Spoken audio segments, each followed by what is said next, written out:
கர்த்தருடைய பரிசுத்த நாமத்துக்கு ஸ்தோத்திரம் உண்டாவதாக. இன்னைக்கு நம்ம ஆதியாகமம் 21ஆம் அதிகாரத்துக்குள்ள போகிறோம். கர்த்தர் தாம் சொல்லி இருந்தபடி சாராள் பேரில் கடாட்சமானார். கர்த்தர் தாம் உரைத்தபடியே சாராளுக்கு செய்தருளினார். இப்போ இங்கே பாருங்களேன், 2 வார்த்தை போட்டிருக்கு. கர்த்தர் தாம் சொல்லியிருந்தபடி, அதே மாதிரி கர்த்தர் தாம் உரைத்தபடியே. இது இங்கிலீஷில் பார்க்கும் பொழுது ப்ராமிஸ்ட் அப்படின்னு சொல்லி வார்த்தை போட்டிருக்கு. As he had promised. So கர்த்தர் ஒரு ப்ராமிஸ் கொடுத்தாருன்னா அது கண்டிப்பாக நிறைவேற்றுவாருங்க. அது எத்தனை வருஷம் ஆனாலும் சரி, அவர் தம்முடைய நேரத்தின்படி அந்த சொல்லிய வார்த்தையை அவர் கண்டிப்பாக நிறைவேற்றுகிற தேவனாக இருக்கார். அவர் ஒன்று சொன்னார்னா அதை கண்டிப்பாக செய்வார். நாமும் அதே குணம்தான் இருக்கணுங்க. யார்கிட்டையாவது ஏதாவது ப்ராமிஸ் பண்ணால் அதை மெயின்டைன் பண்ணணும். ஆபிரகாம் முதிர் வயதாக இருக்கையில் சாராள் கர்ப்பவதியாகி தேவன் குறித்திருந்த காலத்திலே அவனுக்கு ஒரு குமாரனை பெற்றாள். அப்பொழுது ஆபிரகாம் தனக்கு சாராள் பெற்ற குமாரனுக்கு ஈசாக்கு என்று பெயரிட்டான். இப்போ பாருங்களேன், ஆபிரகாம் ஏற்கனவே ஆண்டவர் சொன்னபடி அவர் முதிர் வயது ஆகும் பொழுது சாராள் அவங்க கர்ப்பவதி ஆகுறாங்க. கர்த்தர் உரைத்தபடியே அவங்களுக்கு ஒரு ஆண் குழந்தை பிறந்தது. அந்த ஆண் குழந்தைக்கு பேர் ஈசாக்குன்னு சொல்லி அவங்க வைக்கிறாங்க. தன் குமாரனாகிய ஈசாக்கு பிறந்த 8ஆம் நாளிலே ஆபிரகாம் தனக்கு தேவன் கட்டளையிட்டிருந்தபடி அவனுக்கு விருத்தச்சேதனம் பண்ணினான். ஏற்கனவே கர்த்தர் சொன்ன அந்த காரியத்தை அவர் நிறைவேற்றார். ஸோ ஈசாக்கு மூலமாக தான் உனக்கு சந்ததி வரும்னு அவர் சொல்லியிருந்தார். அதுக்கு முன்னாடி சாரால 2 பேர் தூக்கிட்டு போனாங்க. ஆனால் அதுலேருந்தெல்லாம் கர்த்தர் பாதுகாத்து அந்த ஈசாக்கு ஆபிரகாம் மூலமாக தான் பிறக்கணும்னு சொல்லி ஆண்டவர் பத்திரமாய் அந்த குழந்தையை பிறக்க செய்கிறார். ஏனென்றால் அவர் ஆசீர்வாதத்திற்குரிய கவர்னன் செய்யப்பட்ட ஒரு ப்ராமிஸ்ட் சைல்டு. தன் குமாரன் ஆகிய ஈசாக்கு பிறந்த போது ஆபிரகாம் 100 வயதாக இருந்தான்.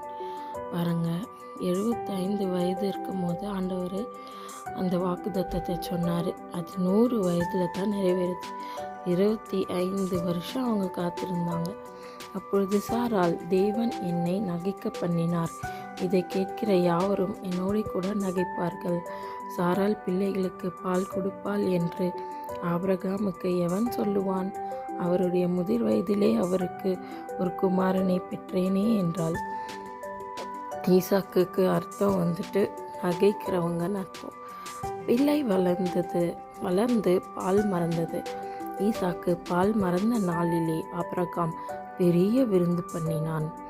ஒருவேளை ஈசாக்குக்கு 2-3 வயசு இருந்திருக்கலாம்.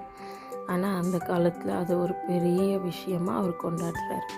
பின்பு எகிப்து தேசத்தால் ஆகிய ஆகார் ஆபிரகாமுக்கு பெற்ற குமாரன் பரியாசம் பண்ணுகிறதை சாராள் கண்டு ஆபிரகாமை நோக்கி, இந்த அடிமை பெண்ணையும் அவள் மகனையும் புறம்பே தள்ளும்.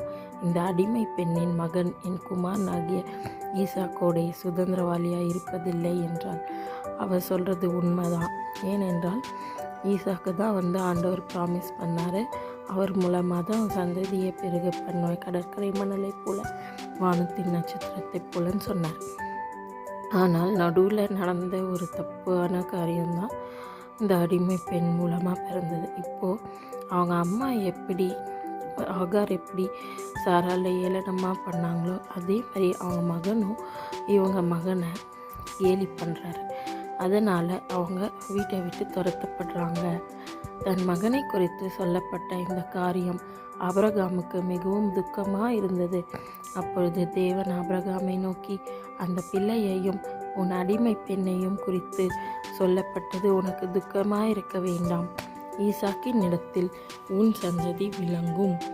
ஆதலால் சாராள் உனக்கு சொல்வது எல்லாவற்றையும் கேள். அடிமை பெண்ணின் மகனும் உன் வித்தா இருக்கிறபடியால் அவனையும் ஒரு ஜாதியாக்குவேன் என்றார். இஸ்மவேலுக்கும் ஒரு ஆசீர்வாதம் கிடைக்குது. அவனை பெரிய ஜாதியாக்குவேன் அப்படின்னு ஆண்டவர் ஏற்கனவே இதுக்கு முன்னாடி நம்ம படித்தோம். அதே மாதிரி ஆசீர்வாதத்தை மறுபடியும் அவர் கன்ஃபார்ம் பண்ணுறாரு. ஆபிரகாம் அதிகாலையில் எழுந்து அப்பத்தையும் ஒரு துருத்தி தண்ணீரையும் எடுத்து ஆகாருடைய தோளின் மேல் வைத்து பிள்ளையையும் ஒப்பு கொடுத்து அவளை அனுப்பிவிட்டான். அவள் புறப்பட்டு போய் பெயர்சபாவின் வனாந்திரத்திலே அலைந்து திரிந்தாள். துருத்தியில் இருந்த தண்ணீர் செலவழிந்த பின்பு அவள் பிள்ளையை ஒரு செடியின் கீழே விட்டு, பிள்ளை சாகிறதை நான் பார்க்க மாட்டேன் என்று எதிராக அம்பு பாயும் தூரத்திலே போய் உட்கார்ந்து சத்தமிட்டு அழுதாள். தேவன் பிள்ளையின் சத்தத்தை கேட்டார். தேவதூதன் வானத்திலிருந்து ஆகாரை கூப்பிட்டு, ஆகாரே, உனக்கு என்ன சம்பவித்தது? பயப்படாதே, பிள்ளை இருக்கும் இடத்திலே தேவன் அவன் சத்தத்தை கேட்டார். நீ எழுந்து பிள்ளையை எடுத்து அவனை உன் கையினால் பிடித்து கொண்டு போ, அவனை பெரிய ஜாதியாக்குவேன் என்றார். தேவன் அவளுடைய கண்களை திறந்தார். அப்பொழுது அவள் ஒரு தண்ணீர் துறவை கண்டு போய் துருத்தியிலே தண்ணீர் நிரப்பி பிள்ளைக்கு குடிக்க கொடுத்தாள். தேவன் பிள்ளையுடனே இருந்தார். அவன் வளர்ந்து வனாந்திரத்திலே குடியிருந்து வில்வித்தையிலே வல்லவனானான். ஸோ இங்கே பார்த்தீங்கன்னா இஸ்மாவேலுக்கு கிட்டத்தட்ட 16 வயசு இருந்திருக்குன்னு சொல்கிறாங்க.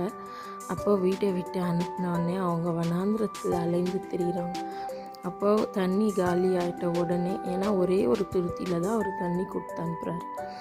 அவங்க பிள்ளை சாகத்தை நான் பார்க்க மாட்டேன்னு சொல்லி உட்காந்து அழுகுறாங்க. ஆனால் வசனம் என்ன சொல்லுதுன்னா, கர்த்தர் பிள்ளையின் சத்தத்தை கேட்டாராம். ஸோ அந்த சத்தத்தை கேட்டு ஆகாரோடு கூட பேசுகிறாரு. நீ பிள்ளை இருக்க இடத்துல தேவன் சத்தத்தை கேட்டிருக்காரு, அவனை பெரிய ஜாதியாக்குவேன், நீ கூப்பிட்டுட்டு போ அப்படின்னு சொல்லிட்டு அந்த இடத்துல ஒரு துறவை ஏற்படுத்தி தண்ணீர் கிடைக்கும்படி செய்கிறார். அங்கேயும் அவர் கைவிடலைங்க. பெரிய அற்புதத்தை செய்து அவங்களுக்கு தண்ணீர் கிடைக்கும்படி செய்கிறார். அவன் பாரான் வனாந்திரத்தில் குடியிருக்கையில் அவனுடைய தாய் எகிப்து தேசத்தாலாகிய ஒரு பெண்ணை அவனுக்கு விவாகம் பண்ணுவித்தாள். அக்காலத்தில் அபிமெலேக்கும் அவன் சேனாதிபதியாகிய பிகோலும் ஆபிரகாமை நோக்கி, நீ செய்கிற காரியங்கள் எல்லாவற்றிலும் தேவன் உன்னுடனே இருக்கிறார். ஆகையால் நீ எனக்காவது என் குமாரனுக்காவது என் பேரனுக்காவது வஞ்சனை செய்யாமல் நான் உனக்கு செய்த தயவின்படியே நீ எனக்கும் நீ தங்கி இருக்கிற இந்த தேசத்துக்கும் தயவு செய்வேன் என்று இங்கே தேவன் பேரில் எனக்கு ஆணையிட்டு கொடு. அதற்கு ஆபிரகாம், நாம் ஆணையிட்டு கொடுக்கிறேன் என்றான். அபிமெலேக்கு என்ற ராஜா ஏற்கனவே நம்ம படித்தோம். அவர் இந்த எனக்கும் சந்ததிக்கும் எதுவும் ஆகாமல் ஆணையிடு அப்படின்னு சொல்லும் பொழுது, ஏனென்றால் ஆபிரகாமோட கர்த்தர் இருக்கிறத அவர் அறிந்து கொண்டார். ஏன்னா கர்த்தரே அவருடைய சொப்னத்தில் அவர் என் தீர்க்கதரிசின்னு சொன்னார் இல்லைங்களா.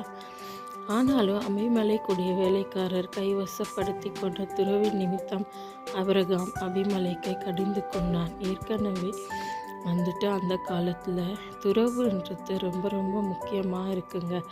அந்த வெல் என்று இங்கிலீஷில் சொல்லப்படுது. அந்த வெல் ரொம்ப இம்பார்ட்டண்ட். ஏன்னா அது கொண்டு வரதே, அதை உருவாக்குறதே பெரிய கஷ்டம். அதில் தண்ணீர் இருந்தால் தான் அந்த காலத்துக்கு ஏற்றபடி உயிர் வாழ முடியும். அதை அவங்க கைவசப்படுத்திட்டாங்க.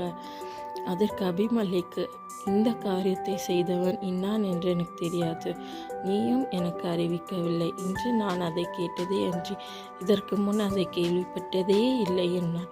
அப்பொழுது ஆபிரகாம் ஆடு மாடுகளை கொண்டு வந்து அபிமெலேக்குக்கு கொடுத்தான். அவர்கள் இருவரும் உடன்படிக்கை பண்ணி கொண்டார்கள். அந்த காலத்தில் ஆடு மாடுங்களை வச்சு தான் உடன்படிக்கை பண்ணியிருக்காங்க. அப்பொழுது அபிமெலேக்கு ஆபிரகாமை நோக்கி, நீ தனியே வசனம் 28. ஆபிரகாம் 7 பெண்ணாட்டி குட்டிகளை தனியே நிறுத்தினான். அதற்கு அபிமெலேக்கு ஆபிரகாமை நோக்கி, நீ தனியே நிறுத்தின இந்த 7 பெண்ணாட்டு குட்டிகள் என்னத்திற்கு என்று கேட்டான். அதற்கு அவன், நான் இந்த துறவு தோன்றினதை குறித்து நீர் சாட்சியாக இந்த 7 பெண்ணாட்டு குட்டிகளை என் கையில் வாங்கி கொள்ள வேண்டும் என்றான். ஸோ அதுக்கு சாட்சியாக இந்த துறவு தோன்றினதை குறித்து அவன் சாட்சியாக அதை தனியாக கொடுக்கிறார். அவர்கள் இருவரும் அவ்விடத்தில் ஆணையிட்டு கொண்டபடியால் அந்த இடம் பெயர்செபா எனப்பட்டது. அவர்கள் பெயர்செபாவிலே உடன்படிக்கை பண்ணி கொண்ட பின் அபிமெலேக்கும் அவன் சேனாபதியாகிய பிகோலும் எழுந்து பெலிஸ்தருடைய தேசத்திற்கு திரும்பி போனார்கள். ஆபிரகாம் பெயர்செபாவிலே ஒரு தோப்பை உண்டாக்கி சதா காலமும் உள்ள தேவனாகிய கர்த்தருடைய நாமத்தை அவ்விடத்தில் தொழுது கொண்டான். ஆபிரகாம் பெலிஸ்தருடைய தேசத்தில் அநேக நாள் தங்கியிருந்தான். கர்த்தராகிய தேவனை தொழுது கொள்றதை அவர் ஒருபோதும் மறக்கலை. ஆண்டவர் அவருக்கு அதுக்கேற்ற ஆசீர்வாதத்தையும் அவருக்கு கொடுத்துருந்தார். இதையும் நம்ம ஞாபகம் வச்சுக்கணும் பிரியமானவர்களே. கர்த்தர் உங்களுக்கு ஒரு வாக்குத்தத்தம் பண்ணியிருந்தா அதை ஏற்ற நேரத்தில் நிறைவேற்ற வல்லவராக இருக்கார். அடுத்ததாக நாமும் கூட கர்த்தருடைய நாமத்தை எல்லா நேரத்திலையும் தொழுது கொண்டு அவரை ஸ்தோத்தரிக்க கடமைப்பட்டிருக்கோம். தேவனுக்கு மகிமை. ஆமீன்.